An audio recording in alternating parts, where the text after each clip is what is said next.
Bill आपने पहले सारी गलतियां कर ली, सारा गैर कानूनी काम कर लिया और फिर अपने गैर कानूनी काम को पर्दा लगाने के लिए आप बिल लेके आ गए। ये किस किस्म का जो राज आप चला रहे हैं? आप कहते हैं आपको मंगोलिया को 70,000 करोड़, बांग्लादेश को 15,000 करोड़, मॉरिशस को 5,000 करोड़, नेपाल और अफ्रीका के देशों को 39 अरब करोड़, सरदार स्टैच्यू को 3,000 करोड़, उद्योगपतियों का ऋण माफ करने के लिए 5,55,000 करोड़, मोदी की विदेश यात्राओं पर 25,000 करोड़ और बीजेपी का मुख्यालय का 350 करोड़। मोदी विकास के बारे में बात करना। अब वेंटिलेटर लाया हुआ है आपने, ऑक्सीजन है नहीं, वेंटिलेटर चलता नहीं, विकास बेचारा अधमरा पड़ा हुआ है। अब तो ये स्थिति आ गई कि आपने अंतिम यात्रा तैयार कर दी उसकी। बढ़िया है, जल्दी से अंतिम यात्रा करिए, ले जाइए कहीं उसको किसी बढ़िया शमशान में।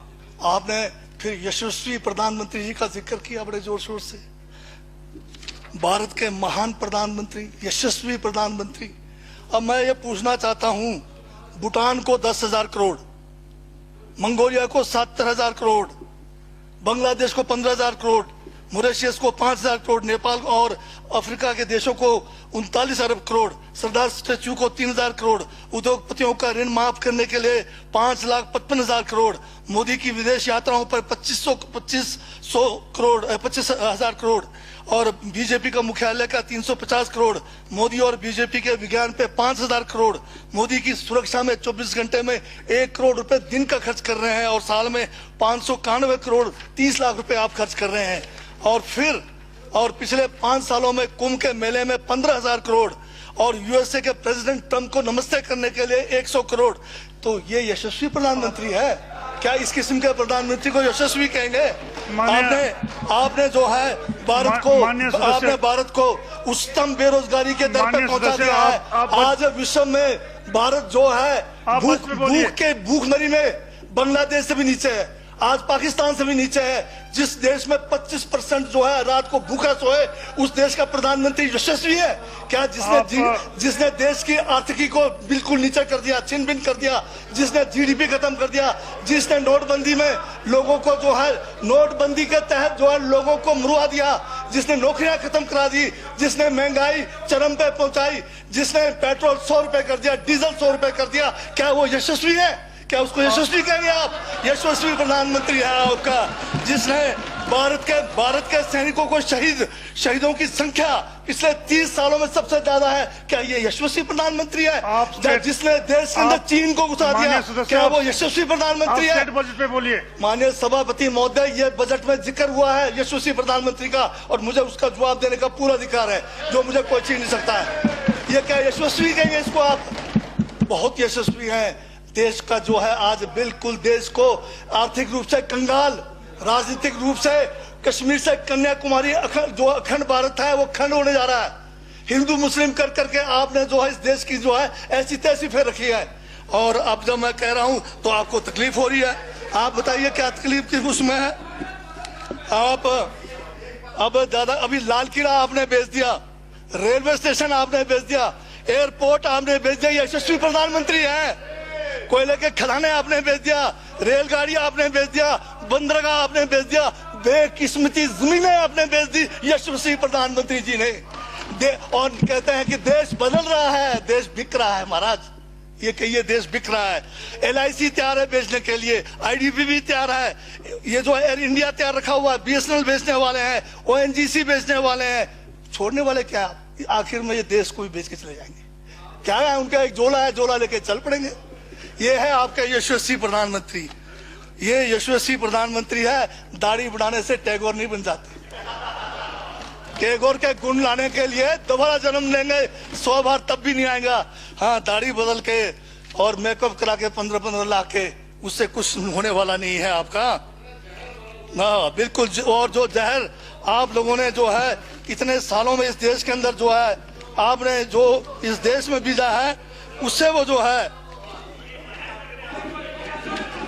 ये बजट पे ही है। सर स्पीकर सर यशस्वी प्रधानमंत्री जी का जिक्र बजट में आया है, इसलिए मुझे भी जवाब देना पड़ा है। और मैं यहाँ ये कह के इस बात को समाप्त कर देना चाहता हूँ। बर्बाद गुलदस्ता करने को तो एक उल्लू काफी था। हर शाख पर उल्लू बैठा है। अंजामे गुलिस्तान का क्या होगा। तो ये हाल है आपके। अब बजट में सुशासन की बात की है, सुशासन की बात की है आपने, और गवर्नर स्पीच में डाला जरूर है आपने। इस बार जो है थोड़ा हल्के में अपने बजट में कहा है। उसमें आपने कहा है सुशासन और विश्वास के 3 साल विकास के। डायलॉग मारने में तो आपका मुकाबला नहीं है, जुमले की सरकार है, जुमलाबाजी में तो आपका रिकॉर्ड है, और ट्रम्प को भी पीछे छोड़ गए। सबका साथ सबका विश्वास, सुशासन की बात है, भ्रष्टाचार खत्म करने की बात है। मुझसे पहले साथियों ने भ्रष्टाचार के बहुत सारे विभागों को बताया, मैं उस पर जाना नहीं चाहता, पर सुशासन है कहाँ? ये तो कुशासन से भरा हुआ है। आज किसी भी क्षेत्र में आप जाइए, किसी भी डिपार्टमेंट में जाइए, वहां सुशासन नहीं है, केवल जो है कुशासन चला हुआ। फिर सबका साथ सबका विश्वास, अब कहाँ है सबका साथ? बजट आप जो है अपने को देते हैं। बजट में चाहे टूरिज्म का हो, चाहे आईपीएच का हो, चाहे फॉरेस्ट का हो, चाहे गौशालाओं की बात हो, चाहे स्कूलों की बात है, तो सारा का सारा तो आप अपने आप को देते हैं। तो यहाँ भी जो है अंधा बांटे रेवड़ी, फिर के अपने को दे। तो बताइए किस तरह से सबका साथ हो रहा है? खाली भाषण बोलने से नहीं होता है, उसको आपको बताना भी पड़ेगा कि किस तरह से आप सबका साथ दे रहे हैं। फिर विकास की बात आप नहीं कर रहे हैं। जब आपने पहला बजट पढ़ा, बड़े जोर शोर से आपने कहा कि हम विकास पैदा कर रहे हैं। हमने भी माना कि आपने विकास पैदा किया। मैंने उस समय भी कहा कि जो आपने जो विकास पैदा किया है, ये अपंग है, कुपोषित है, ये जो है आगे बढ़ने वाला नहीं है। और आज 4 साल हो रहा है, वो आपका विकास बेचारा रैंक नहीं पा रहा है, चलना तो छोड़ो, अभी रैंक भी नहीं पा रहा है। इसलिए आपने अब छोड़ दिया है विकास के बारे में बात करना। अब वेंटिलेटर लाया हुआ है आपने, ऑक्सीजन है नहीं, वेंटिलेटर चलता नहीं, विकास बेचारा अधमरा पड़ा हुआ है।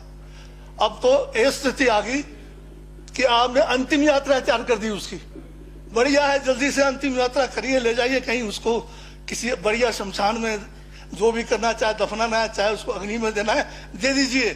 क्योंकि हम आने वाले हैं बढ़िया विकास लेकर, जो शुरू से दौड़ेगा, जो तेजी से दौड़ेगा और हिमाचल को जो है आगे पहुंचाएगा। आपने अभी जो है ये जो विकास की बात हुई है, इस विकास को अब आज गोद, ऐसा तो है कि गोद भी ले सकते थे आप, पर अब 4 साल आखिरी साल में कौन आपको अपना विकास देगा गोद लेने के लिए? क्योंकि गोद लेने के लिए भी कानून में बना हुआ है कि उस किस्म के कानून चाहिए जिससे आप गोद ले सकते हैं। तो अब आपका अंतिम यात्रा शुरू हो गया है, बहुत अच्छा है। बार बार आप जनमंच की बात करते हैं, बहुत बढ़िया बात है। अब जनमंच केवल लंच मंच रह गया है, मंत्रियों का भी अभिनंदन करने का मंच रह गया है। क्योंकि मंत्रियों को गांव में लोग मिलते नहीं हैं, तो सरकारी खर्चे पर लंच देकर लोगों को, बीजेपी के कार्यकर्ताओं को इकट्ठा किया जाता है। और वहां पर जो काम होते हैं, सर्टिफिकेट देना। अब आप बताइए, सर्टिफिकेट देने के लिए इतना खर्चा कराते हैं आप।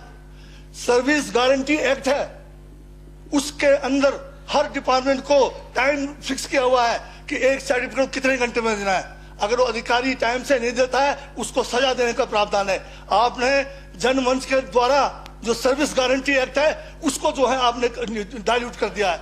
आप अपने जो है राजनीतिक फायदे के लिए आपने जो है असली जो कानून है उसकी धज्जियां उड़ाई है, और पब्लिक का जो पैसा है लंच में और मंत्रियों के अभिनंदन में खर्च करके आप हिमाचल के गरीब लोगों के साथ जो है एक किस्म का बदला मजाक जो है आप करने जा रहे हैं। और ये जनमंच बेमानी है, ये जनमंच जो है आपका प्रोपेगेंडा मंच है। और योजना विभाग, नाम बदलने में तो आप माहिर है। मुझे तो डर लगता है जाते जाते कहीं हिमाचल का नाम भी आप ना बदल दे, क्योंकि आपने जाते जाते जो है योजना विभाग का नाम बदल दिया। योजना प्लानिंग करता है, पैसा भी देता है। केंद्र में भी जो है योजना कमीशन को बदलकर प्लानिंग कमीशन को नीति आयोग बना दिया। सिर्फ नीतियां बनाते रहेंगे, पैसे का हक तो जो है बांटने का जो पावर था प्लानिंग कमीशन को, वो तो मोदी ने छीन लिया। और हिमाचल में भी आप वही करने जा रहे हैं कि प्लानिंग नहीं करना है, सिर्फ आपने जो है नीतियां बनानी है। बस बड़े बड़े जो है शेख चिल्ली के जो काम करने हैं उसके लिए आप हैं। अब इसमें चाटुकारिता की भी हद हो गई है। यहाँ पर भगवान अवतारित कर दिए, शिव जी अवतारित हो गए हैं, कृष्ण जी अवतारित हो गए हैं। भगवान राम को तो पहले हाईजैक किया हुआ बीजेपी ने, अब ये तीन भगवान एक ही युग में पैदा हो गए, इनकी लड़ाई हो जाएगी आपस में। ये जो है लड़ पड़ेंगे, कंस को नहीं मारेगा। ये जो है राम कृष्ण और जो है शिव जी जो है आपस में तांडव डांस हो जाएगा। आप जो कर रहे हैं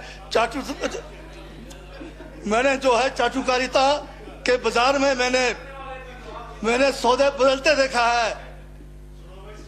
खरे सिक्कों से कहीं ज्यादा मैंने खोटे सिक्कों को बिकते देखा है। यह है चाटुकारिता।